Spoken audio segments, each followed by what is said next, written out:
Hi everyone, welcome back to the another sessions on RP Trading. A very warm welcome to the Sunday. So let's talk about Polycab. Last trading days দেখেছো Thursday তে Polycab almost 20% এর lower circle লেগেছিল, 3 time circle লেগেছিল পলিক্যাবে। Next দিন কিছুটা পুল back হয়েছে। তো এই সিনারিওতে অ্যাকচুয়ালি আমাদের কি করা উচিত পলিপেকে? Is the good time for investment or not? যাদের পোর্টফোলিওতে স্টকটা অলরেডি আছে তাদের কি করা উচিত? ফ্রেশ ইনভেস্টমেন্ট কি করা উচিত? Before before starting the video একটা disclaimer, I am not a SEBI registered. Do your own analysis. Consult with your financial advisor before investing any script. এটা অনলি ফর দ্য লার্নিং পারপাসের জন্য তৈরি হচ্ছে, কোনো investing advice নয়। শুধুমাত্র শেখো কিভাবে অ্যানালিসিস হয় স্টক, কিভাবে আমরা ফান্ডামেন্টাল দেখি, কিভাবে চার্টকে দেখি।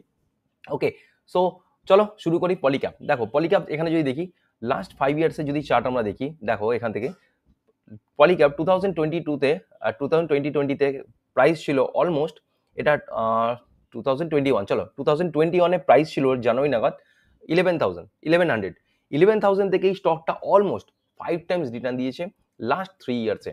এখন যদি জানুয়ারি থেকে 2021 থেকে যদি 24 দেখি, 5 টাইমস এখান থেকে রিটার্ন দিয়েছে, which is the massive number from the company. Company balance sheet কি বলছে? কোম্পানি ব্যালেন্স শিটে নো ইস্যুস।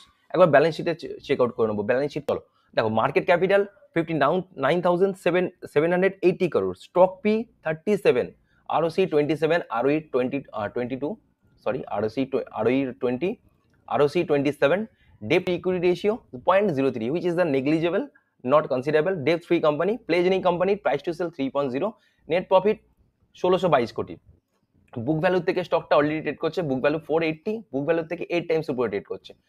Industry P 38.5। ওকে, এবার যদি দেখি স্টকটাকে, নিচে চলে আসবো। নিচে দেখো এখান থেকে কি বলছে, এই চারটা সেম চারটা ওখানে চলছে। এখানে 2021 থেকে এই স্টকটা অলমোস্ট এখানে কত পার্সেন্ট রিটার্ন দিয়েছে একবার আমরা এখানে চেক আউট করে নেবো। দেখ 2020 থেকে দেখে নিই। যদি আমরা উইকলি টাইম ফ্রেমে যাবো, উইকলি টাইম ফ্রেমে 2021 জানুয়ারি আই থিঙ্ক, এটা এখান থেকে যদি দেখি, দেখো অলমোস্ট 450% রিটার্ন দিয়েছে 2020 এর, 450% return, which is the very massive number. Okay, তো চলো ব্যালেন্স শিটে কি বলছে একবার দেখে নিই। এই যে এখান থেকে চলছে স্টকটা, এখানে স্টকটা এখান থেকে এই আপার লেভেলে 1100 টাকা থেকে চলে গেছে 5,500 টাকার কাছে অলমোস্ট। সেখান থেকে স্টক রিটেস হয়েছে। It is the not the actual fall, it is the correction, healthy correction. দেখাবো আমি চার্টেতে অ্যাকচুয়াল কিভাবে কারেকশন হচ্ছে। চলো ব্যালেন্স শিট একবার দেখে নিই কি বলছে, রেজাল্ট দেখে নেবো কি বলছে।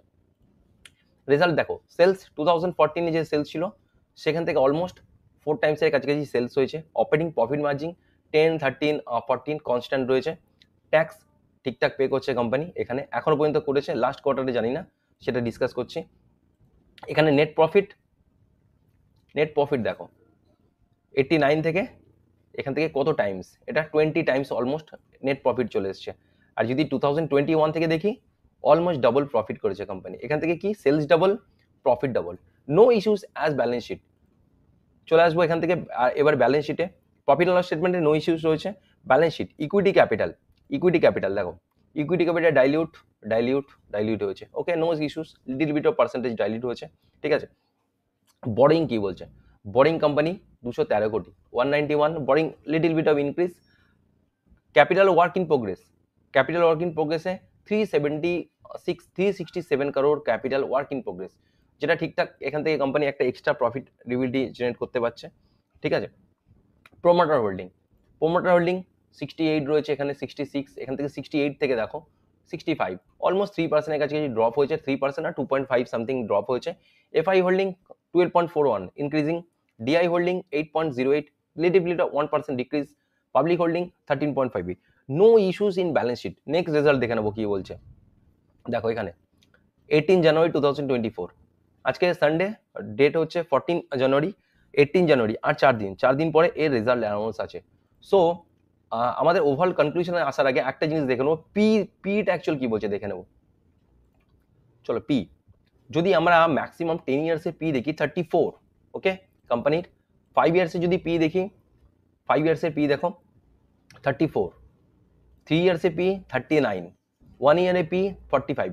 যদি অলমোস্ট আমরা 5 ইয়ার্সে পি দেখি 39 আর 3 ইয়ার্সে পি 39 আর 5 ইয়ার্সে পি 34। এখন যদি দেখি এখান থেকে 37, স্টকটা এখনো পি থেকে উপরে রয়েছে, মিডিয়ান পি থেকে, 3 ইয়ার্সে মিডিয়ান পি, 5 ইয়ার্সে মিডিয়ান পি থেকে এখনো স্টক উপরে রয়েছে। যদি ম্যাক্সিমাম পি দেখি 34, 34 থেকে 37, এখনো P3 ড্রপ হওয়ার চান্সেস আর ভেরি হাই। ওকে, এইটা আছে। তো অ্যাকচুয়াল ইস্যুস কি হয়েছে পলিক্যাবের সাথে দেখি।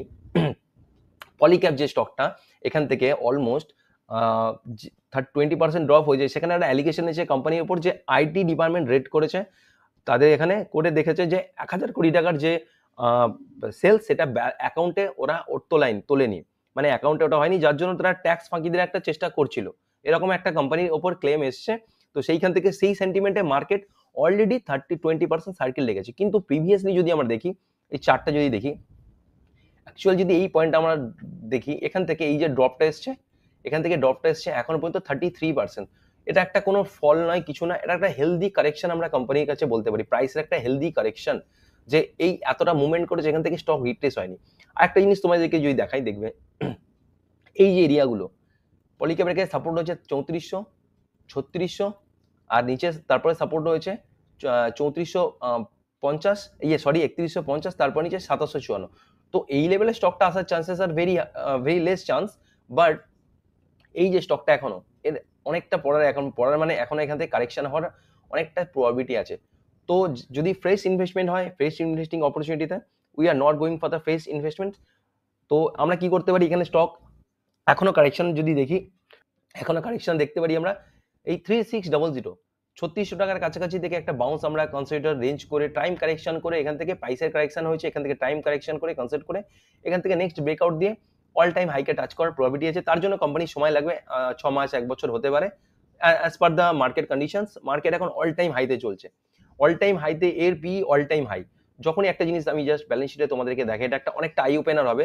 জাস্ট ভিডিওটা তোমরা লাইক করে দিও এই পয়েন্টটার জন্য, অন্তত শেয়ার করে দিও, আর সাবস্ক্রাইব তো করতে ভুলো না অবশ্যই, কারণ এই যে পয়েন্টগুলো ডিসকাস করছি তুমি আশা করি এখনো পর্যন্ত খুব কম ভিডিওতে এই যে জিনিসগুলো দেখবে। দেখো আমি যদি পিটাকে ক্যালকুলেট করি, অ্যাকচুয়াল এইটা যখনই 50 পি এর কাছে গেছে, পি এখান থেকে নিচে পড়েছে, এগেন 55 এর কাছে পি এর কাছে গিয়ে সাস্টেন করতে পারছিল না, এখান থেকে গিয়ে লো ফর্মেশন করা অলরেডি শুরু করেছে স্টক। প্রাইসের মধ্যে সবকিছু ডিসকাউন্ট হয়ে যায়, যদি নিউজ বেশি ট্রেড করি, অনেকে আছে পড়ে গেছে, চলো এত পড়ে গেছে আর কত পড়বে, তোমরা যেখান থেকে ভাবা শুরু করবে যে আর কত পড়বে, সেখান থেকে আরো পড়বে, আর যেখান থেকে ভাবা শেষ করবে যে এত বেড়ে গেছে আর কত বাড়বে, স্টক অ্যাকচুয়াল সেই জায়গা থেকে মুভমেন্ট করা শুরু করে।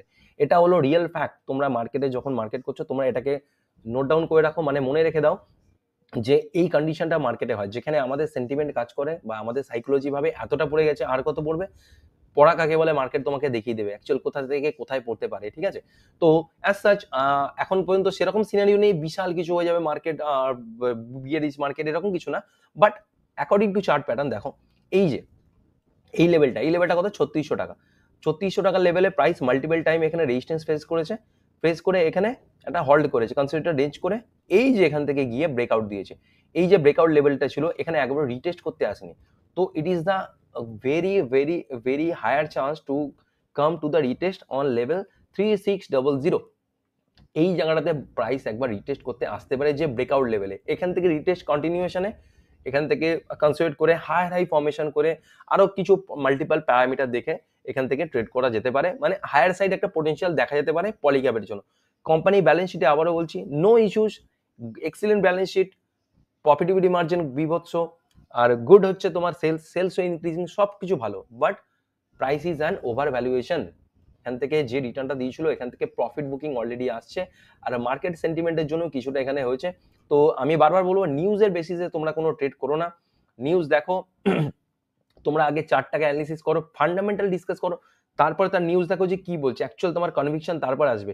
এই স্টকটাতে আমি যদি দেখি যে অ্যাকচুয়াল পি ভ্যালুয়েশন দিক থেকে আমি যদি দেখি যে 35 আর ম্যাক্সিমাম পি চলছে, এই ম্যাক্সিমাম পি থেকে যদি আমি দেখি স্টকটা এখান থেকে কারেক্ট হওয়া, which is the very Matlab common things, ঠিক আছে, যে এখান থেকে খুব একটা নর্মাল বিষয় যে এখান থেকে স্টকটা কারেক্ট করার চান্স। তো তোমরা যদি দেখো স্টকে এখান থেকে যারা ধরতে পারেনি স্টকটা, এখান থেকে স্টক দৌড়াচ্ছে এখানে গিয়ে, যেখানে অলরেডি 3 ইয়ার্সে 450% রিটার্ন দিয়েছে, সেখানে যদি স্টকটাকে নাও, তো অবভিয়াসলি তোমরা স্টকের ক্যাপিটাল তোমাদের ব্লক হবেই, হয়তো এখান থেকে বিশাল ড্রডাউন কিছু হবে না, বাট হতেও পারে ইন ফিউচার যদি আরো কিছু কোম্পানির ঘোটালা আছে, যে ট্যাক্স দিয়েছে এরকম কিছু কোম্পানি যদি আনএথিক্যাল চিজেস করে, তাহলে কিন্তু কোম্পানি নিচে আসতে পারে। বাট ওভারঅল এখনো পর্যন্ত যে আমাদের ইন্ডিয়াতে ওয়্যার প্রোডাকশন করে পলিক্যাব, খুব ভালো একটা রিলায়েবল কোম্পানি, তো ফিনোলেক্সের মতোই রিলায়েবল কোম্পানি, এর মার্কেট শেয়ার ইন ফিউচার আরো উপরে যাওয়ার চান্স আছে। যেরকম বড় হয়েছে আজকে তোমার নেসলে দেখতে পারো, এইচডিএফসি না, নেসলে, তারপরে শ্রী সিমেন্ট যে এত ভ্যালুয়েশন, সেটা ইন ফিউচার যাওয়ার চান্সেস আছে। কিন্তু তার জন্য তোমাকে পেশেন্টলি হোল্ড করতে হবে, রাইট এন্ট্রি করতে হবে। রাইট এন্ট্রি কখন হয়? এই যে যখন মার্কেট স্টক কারেক্ট হয়, কারেক্ট হওয়ার পরে যখন হয়, তখন একটা রাইট এন্ট্রি। তার জন্য অনেক প্যারামিটার চেক করতে হয়, ঠিক আছে? তার জন্য একটা স্টককে অ্যানালিসিস করতে হয়, তার বাকি পিয়ার এর সাথে কম্পারিজন করতে হয়, করে কিভাবে অ্যানালিসিস হবে সেই সব জিনিসগুলো দেখতে হয়। ওকে, তো চলো, ভিডিওটা অনেক বড় হয়ে গেছে। আশা করি ভিডিও থেকে অনেকটা লার্নিং তোমরা নিয়েছো। তো ভিডিওটা যদি ভালো লেগে থাকে তো অবশ্যই লাইক করো, চ্যানেলটাকে সাবস্ক্রাইব করো, আর বেল আইকনটাকে প্রেস করতে ভুলো না। আর ফ্রেন্ডস আর ফ্যামিলির সাথে অবশ্যই শেয়ার করে দিও। একটা মোস্ট ইম্পর্টেন্ট লার্নিং ভিডিও, তোমরা এখান থেকে যদি কোনো মনে হয় যে এখান থেকে আমরা এই ইম্পর্টেন্ট পয়েন্টটা পাচ্ছি, যে পি কনসেপ্টটা বললাম আমি, হাই ভ্যালুয়েশনে পি 50-র উপর সাস্টেন করছে না, স্টকটা এখান থেকে রিটেস্ট করেনি, এই পয়েন্টগুলোকে তোমরা তোমাদের পেপারে নোট ডাউন করতে পারো, তোমাদের ডায়েরিতে যেখানে তোমরা স্টক মার্কেট নোটস করো সেখানে নোট ডাউন করে রাখো।